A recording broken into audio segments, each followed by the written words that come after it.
Lol. You actually thought that promotion bonus was yours to keep? My brother said, helping himself to my wallet at Sunday dinner. I smiled. Said nothing. That night, I disconnected him from every account, every insurance policy, every single thing with his name next to mine. By Monday, my name is Alvin. I'm 34 years old, and I fix cars for a living, which, according to my brother Colton, makes me basically a guy who gets paid to be dirty. I've been a certified auto mechanic for 11 years, lead technician at Hargrove and Sons Automotive, and I can diagnose a transmission fault faster than most people can find their keys.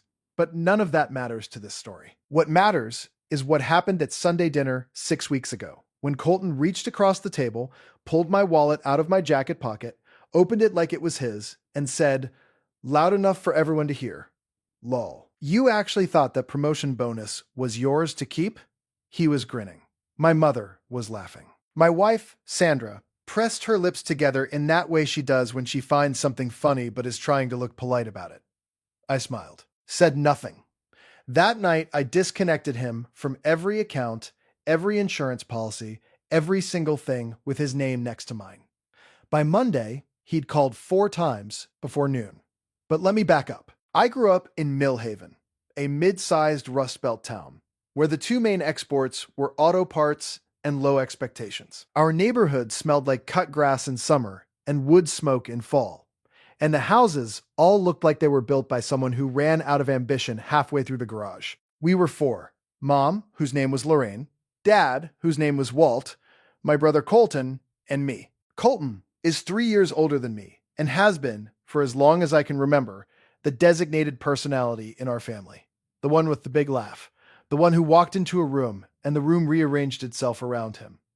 He sold cars, which everyone in our family thought was hilarious and charming, an auto mechanic's brother selling cars. Isn't that something? And he looked the part. Tall, tan in the way that suggests either good genes or moderate spray. Always dressed like he was about to close a deal. I was the other one. Not the black sheep. Black sheep get noticed. I was just ambient. Part of the background. Like a lamp that's been in the corner so long no one can remember buying it. The nickname started when I was about 9. Colton called me Grease Monkey first as a joke, and it stuck the way only things you can't defend yourself against stick. By the time I was a teenager, it had evolved into a rotation. Grease Monkey, Lug Nut, Wrench Boy, and, his personal favorite, deployed at family dinners with maximum audience, Alvin the Chipmunk, because I had apparently made a face once when surprised that resembled a cartoon rodent. That was 1999. He was still using it in 2023. My parents thought it was affectionate. He's just teasing, my mother would say, as if the definition of affection was having your name replaced with a chipmunk reference for 2.5 decades. Here's how the dynamic worked in practice. When I was 17, I got my first real job, at a garage, obviously, and came home proud enough to tell the family at dinner. My mother said, "Oh, that's nice, honey," and turned back to Colton, who had just finished describing a used Pontiac he'd talked a customer into at his weekend dealership job. Walt, my dad, a man whose emotional vocabulary extended roughly to good game and pass the salt, nodded at Colton like he'd announced a military victory. I ate my pork chop. When Colton got promoted to floor manager at 23, my parents threw him a sit-down dinner at an Italian restaurant with a reservation and a dessert with a candle in it. When I passed my lead technician certification the following year, my mother sent a text. Congrats! Just like that. A thumbs up emoji. My dad didn't respond at all. I showed the text to my friend Deacon later, and he stared at it for a long moment before saying, "That's the loneliest thumbs up I've ever seen." I filed it under things that are fine and moved on. After leaving home at 22, I built something. Not dramatic, just a life. I got an apartment on the north side of the city, 2nd floor, with a window in the kitchen that faces a parking lot but gets morning light, which turns out to be worth more than you'd think. I have a cat named Buckley, an orange tabby with the disposition of a middle manager who just got back from a disappointing conference. He judges everything and everyone, including me, which I find oddly stabilizing. I got married to Sandra when I was 29. We met through mutual friends, dated 2 years, Had a small wedding that I mostly planned because Sandra is brilliant at many things, and wedding logistics is not one of them. She's a dental hygienist, good at her job, has a laugh that carries through walls. I loved her clearly and completely, and I thought she saw me the same way. My best friend is Deacon. 6'3", beard he's been growing since 2018, collects vintage board games he never actually plays. He lives 12 minutes away and has, over the years, shown up to more of my important life moments than my entire family combined. When I passed my master mechanic exam, he bought a 6-pack and a cake that said Car Wizard in blue frosting. He commissioned that cake. He called ahead. At Hargrove & Sons, I work under a woman named Sloan, who runs the shop with the energy of someone who has been underestimated so many times she's made it a fuel source. Compact, decisive, and has a habit of dropping technical compliments in a completely flat voice. Alvin, your diagnostic read on that Audi was cleaner than anything I've seen in 6 years. Go home. You're done. It's the closest thing to poetry I've experienced in a workplace. The pattern had always existed. I just got good at not naming it. About 2 years ago, something specific made it suddenly aggressively visible. My parents came to visit for a weekend, the first time in 4 years, which should tell you something. And Colton drove up the night before so they could all arrive together. We had dinner at my apartment. I cooked braised short ribs, roasted potatoes, a salad. The whole thing. It was genuinely good. I know how to cook. Colton arrived, looked around my apartment, and said, Alvin the Chipmunk. Nice place. Very cozy. He said cozy the way someone says it when they mean small. Then he noticed the framed technical diagram of a 1969 Mustang engine I have in the hallway and said, You actually hung car stuff on your wall. That's commitment to the bit. My mother laughed. My dad said something about the traffic. At dinner, Colton spent 40 minutes describing a boat he was thinking about buying.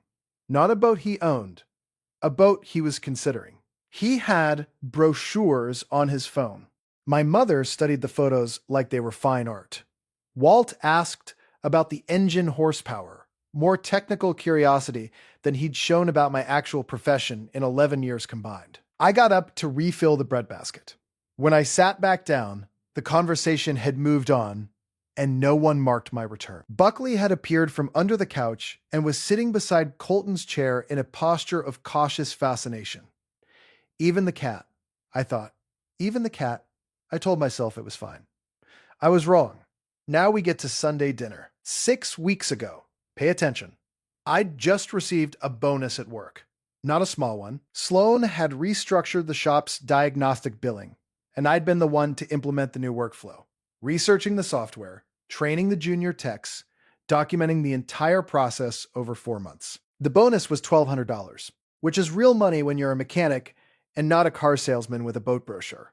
I hadn't told many people. I mentioned it to Deacon, who said finally in the most satisfying way. I told Sandra, who hugged me and said we should go somewhere nice for dinner. I sent my mom a message. She replied with a heart emoji. Colton found out the way Colton finds out everything. Sandra mentioned it to him, offhandedly, I assume, in the way that doesn't register as a transfer of private information until the moment it becomes one. Sunday dinner. My parents' house. Mom makes a roast chicken. Everyone at the table. Mom, Dad, Colton, Sandra, me. The chicken is fine. The conversation is mostly Colton describing the boat, which apparently he has now decided to actually purchase. Specific marina, financing options. He's workshopping the pitch. And then, and I want you to notice the specific architecture of this moment. Colton reaches over, not to his own jacket, but to mine, hanging on the chair behind me, pulls out my wallet, opens it, fans out the cash inside. About $200 I'd withdrawn for home expenses, holds it up so the whole table can see, and says, Lol, you actually thought that promotion bonus was yours to keep. Grinning. Not mean. Genuinely entertained. Like this was the family comedy hour, and he was the host. My mother put her hand over her mouth. Not in horror, in amusement. My dad made a sound that was either a chuckle or a clearing of his throat. Acoustically identical. Hard to say.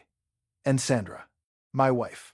Sandra did the pressed lips thing, the thing she does when something lands but she's trying to look neutral, and said, quietly, Colton, stop. Not sharply, not firmly. In the tone you use when asking someone to stop doing something you privately think is a little bit funny. I looked at my wallet in Colton's hand. I looked at the table. I did the math on a lot of things very quickly. I smiled. I said, ha. I took the wallet back, put it in my jacket, and ate the rest of my chicken. But something had turned off inside me. Not broken. Turned off. Like a pilot light that clicks out so quietly you don't notice until the room gets cold. On the drive home, Sandra said, he was just joking, Alvin. You know how he is. I said, yeah. She said, don't make it weird. I said, I'm not. The rest of the drive was quiet.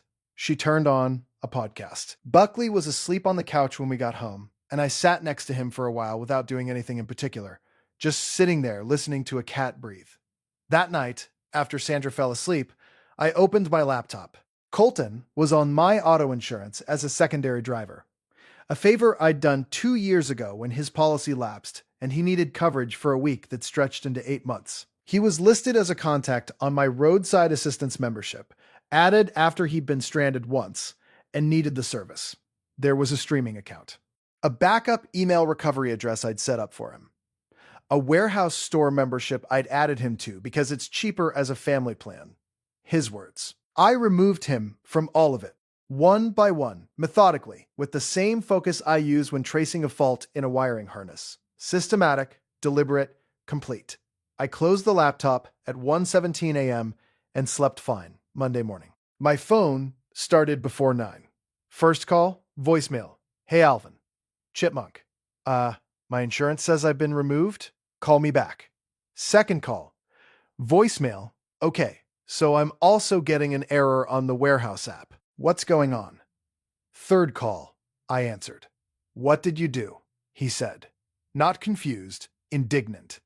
Like a man who opened a cupboard and found it empty and considered this a personal affront. I removed you from my accounts. Why?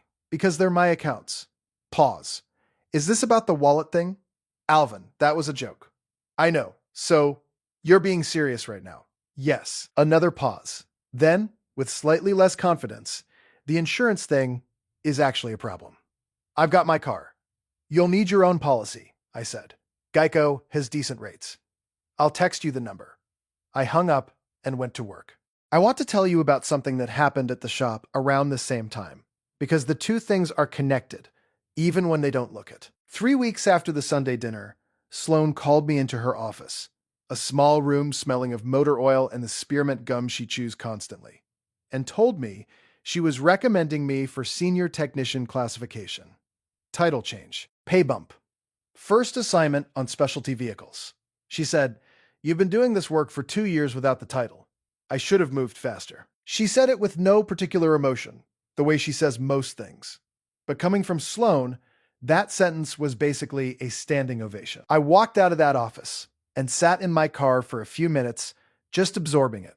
My boss, who I'd worked with for 5 years, had noticed work I'd been doing for 2 years and corrected the record. She said I should have moved faster, an acknowledgement of a debt, not the granting of a favor. I thought about the thumbs up text from my mother, the boat brochure, Colton holding my wallet up like a prop in his own comedy special, Sandra pressing her lips together. Then I drove to get tacos because Deacon had texted, and Deacon always wants tacos on Tuesdays. And the answer is always yes. I started seeing a therapist around this time. Her name is Dr. Leland. She works out of an office with an enormous succulent on the windowsill.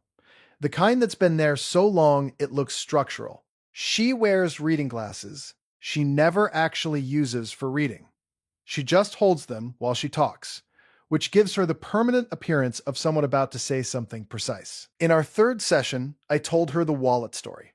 She listened. She was quiet. Then she said, "When Colton did that, who were you most surprised by?" I started to say Colton. Then I stopped. "Sandra," I said. Dr. Leland nodded. "And why Sandra?" I thought about it, because I didn't expect her to be in the audience. I expected her to be on my side of the stage. She wrote something. Then, "You've built your life around not needing to be seen. You found workarounds. Work gives you recognition, Deacon gives you presents. You arranged things so you could function without your family's acknowledgement. She paused. But you expected Sandra to be different. You married her because you believed she saw you. Sunday dinner showed you something about that you weren't ready to look at. I sat with that for a while. That's the piece that's actually hurting, she said. Not Colton. Colton has been telling you exactly who he is for 25 years. You know him. Sandra, being part of the audience, that's new information. New information. Not a catastrophe. Not a diagnosis. New information requiring a response. Deacon had a less professionally calibrated reaction. She did the lips thing, he said. The pressed lips thing. Yeah. He set down his beer and then said, "Don't make it weird." Correct. He picked the beer back up. "I'm not going to tell you what to do," he said. "But if someone reached into my wallet in front of a table of people and my partner did the lips thing, I'd be renegotiating some terms." He didn't tell me what to think. He just confirmed what I already knew, which is sometimes exactly what you need. The following Saturday, unprompted, Deacon came over and helped me reorganize my garage workshop. We moved shelving, hung pegboard, sorted tools. We didn't talk about Sandra or Colton much. We listened to basketball on the radio. Buckley sat on a moving box and supervised with appropriate skepticism. At the end of the afternoon, Deacon looked around the finished space and said, "This looks good." I said, "Yeah. You worked on anything lately?" "Not since January." "You should." That same weekend, I started on a '72 Dodge Dart I'd bought 2 years ago and barely touched. I spent 3 hours just cleaning the engine bay. It felt like unclenching a fist I'd forgotten I was making. About a month after Sunday dinner, Sandra brought it up. Wednesday night. Kitchen. She said, "You're still upset about the wallet thing." "I'm not upset. You've been different." "I've been fine. Colton's been texting me. He says you won't talk to him. I talk to him when he calls. He says it doesn't feel like talking. It feels like you're handling him." I turned from the stove. "Sandra, when Colton took my wallet out and made that joke, were you amused?" She blinked. "I wasn't. I mean, it was a little funny, the way he said it." "Were you amused?" A long pause. "A little." "Yes, but I told him to stop." "You did." Softly, after smiling, in a voice that sounded like you were asking him to stop being charming. She didn't say anything. I turned back to the stove. "That's what I've been thinking about. Not Colton. Colton's been exactly who he is my whole life. I expected that from him." The kitchen was very quiet. Sandra said eventually, "I didn't think it mattered that much to you." I said, "That's also a thing I've been thinking about." We talked, more than once. Sandra is not a fighter. She explains herself, which is better and worse simultaneously. What came out was something I'd been seeing in peripheral vision for a while. Sandra found Colton entertaining in a way she found me. Steady. She'd once, early in our relationship, described me to a friend as reliable. I'd heard it through a wall at a party and stored it away without examining it too carefully. Reliable. It's not the worst thing to be called.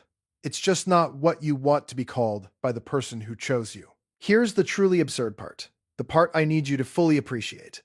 Sandra once lent Colton $200 without telling me. He'd called her directly, said not to mention it to Alvin because Alvin would make it a whole thing.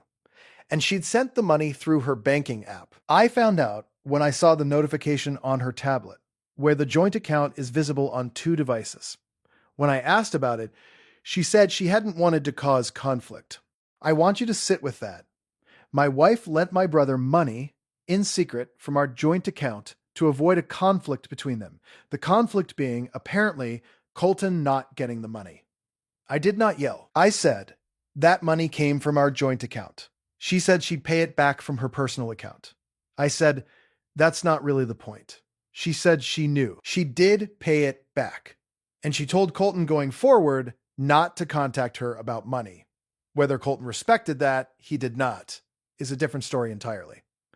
2 months after Sunday dinner, things had shifted enough to be visible. At work, senior technician.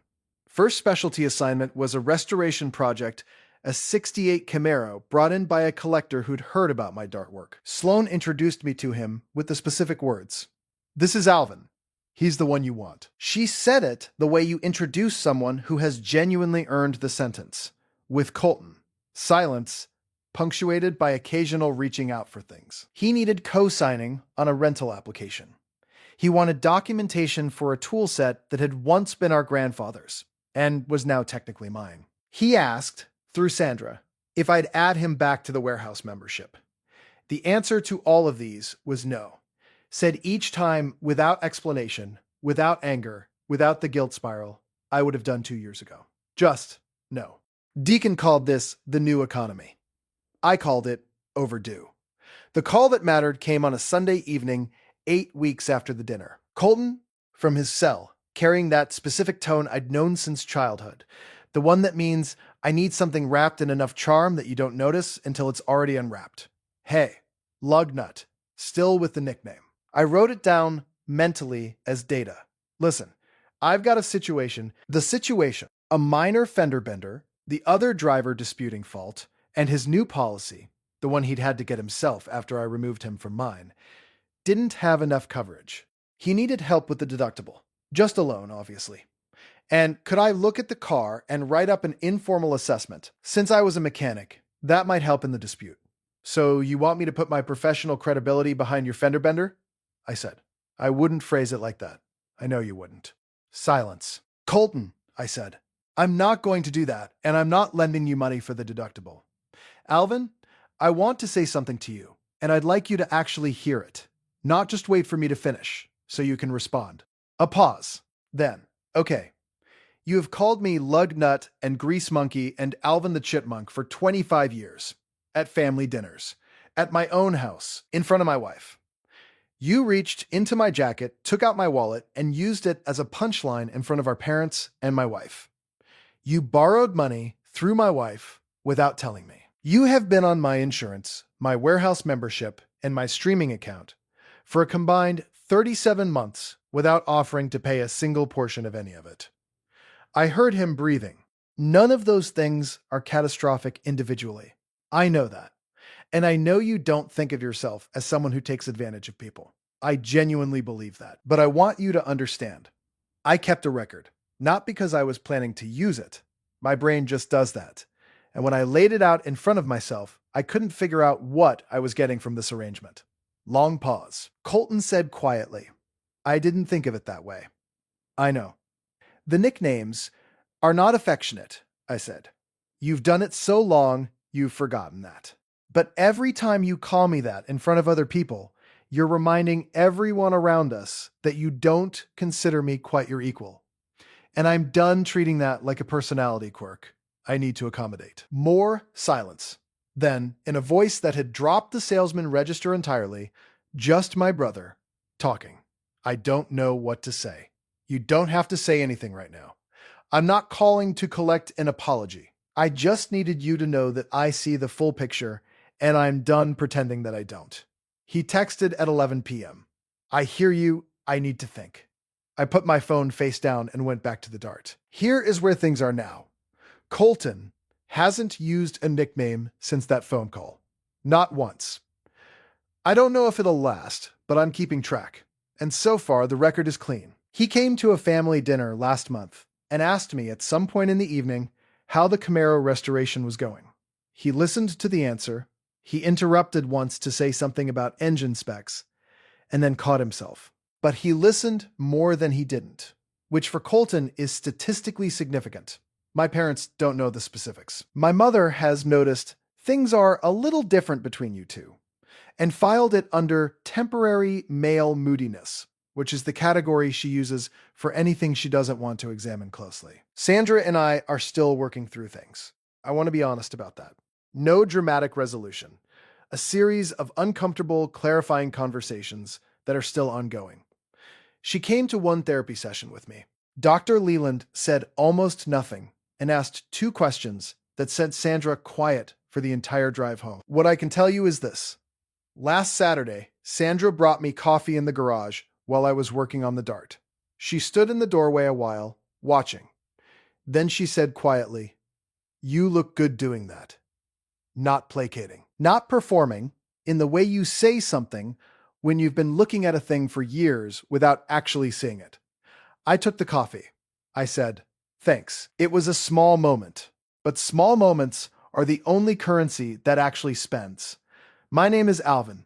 I'm 34 years old. I'm a senior auto mechanic and the first person in my family anyone has ever brought a 68 Camaro to for restoration work. I spent a long time being ambient. The lamp in the corner, present, functional, unremarked. I answered every call, made every drive, cooked every dinner, made myself useful and quiet and easy to overlook. The reliable one, the steady one. Alvin the Chipmunk. I'm not doing that anymore. Not dramatically. Not with a grand exit that makes for a cleaner story than a real life. Just, I stopped. The way you stop subsidizing something that doesn't cover its own costs. The way you stop running a diagnostic on a car whose owner has decided the noise is fine and they don't need it fixed. Buckley is asleep on the workbench. He's been there 2 hours. He is not helping. He is, as always, entirely at peace with that. The Dart is coming along, the engine bay is clean, the wiring is half done, and on a good afternoon, it starts without complaining. I'm leaving it mostly the way I found it. Just functional, the way it was always meant to be.